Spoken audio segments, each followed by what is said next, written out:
Забросить мяч в кольцо и вывести свою команду в лидеры стремится каждый баскетболист. Правда, удается это не всем. Один из главных физических параметров, которым должен обладать игрок, особенно защитник – высокий рост. У Искандера Томова с этим все в порядке. 16-летний спортсмен выступает за назрановскую команду «Эспада». Первый период прошел, более-менее нормально. Было и похуже, но сегодня повезло нам. Я защищаю и делаю подбор. И захожу под кольцо. Я тяжелый форвард. Баскетбол входит в программу Олимпийских игр с 1936 года. Изначально правила игры составил Джеймс Нейсмит, и состояли они из 13 пунктов. Со временем этот вид спорта дополнялся новыми правилами, но главное оставалось неизменным. В баскетбол играют только руками. Бежать с мячом, не ударяя им в пол. Преднамеренно бить по нему или блокировать его ногой нельзя. За одно попадание мяча в кольцо может быть засчитано разное количество очков. Престижным считается бросок из трехочковой линии на расстоянии около 7 метров. Здесь, как и в футболе, есть свой дриблинг. Выглядит это красиво.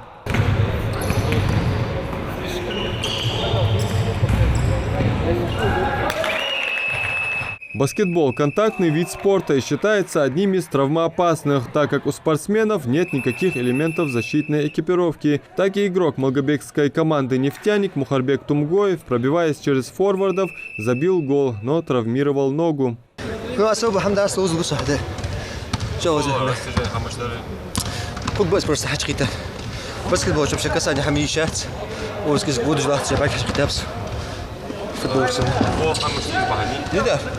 Фоли нарушений. Реально в баскетболе можно сразу даже снимать после удара ногой. Мать, кто участвует, это не футбол, это баскетбол. Удачи. По очкам корт Петро. Пока что корт Петро. Последний период я остал корт Толи и в полуфинал выйти до. Если то сразу отдали. Здесь и опытные баскетболисты. Игрок назрановской команды «Легион» Хаваш Зауров, который сейчас ожидает матча со своими оппонентами, на поле выходят в позиции тяжелый форвард. Это те, которые могут играть одновременно и в защите, и в нападении. Мы еще не сыграли, у нас третий матч будет. Третья игра у нас будет, да. Третий матч игра. Известный соперник? Соперник известный, да. С нами играет команда Малгобека. С Малгобек команда играет. А что знаете о сопернике? Соперника мы друг друга давно знаем, потому что часто встречаемся на турнирах. Соперники довольно нормально, играют неплохо. Но игра покажет, кто из нас сильнее. Соревнования по баскетболу среди молодежи организованы Министерством спорта региона в рамках реализации программы «Спорт против наркотиков». Цель – популяризировать среди подрастающего поколения здоровый образ жизни и правильные ценности. Я считаю, что это очень важный и интересный вид спорта, именно из серии игровых видов спорта,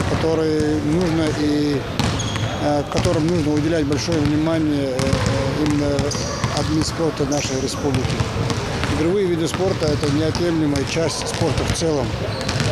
Сегодня мы все понимаем, что наркотики потихоньку поглощают нашу молодежь, и мы от лица Минспорта хотим, чтобы молодежь занималась спортом, и всячески пытаемся как-то вовлечь их в занятия спортом.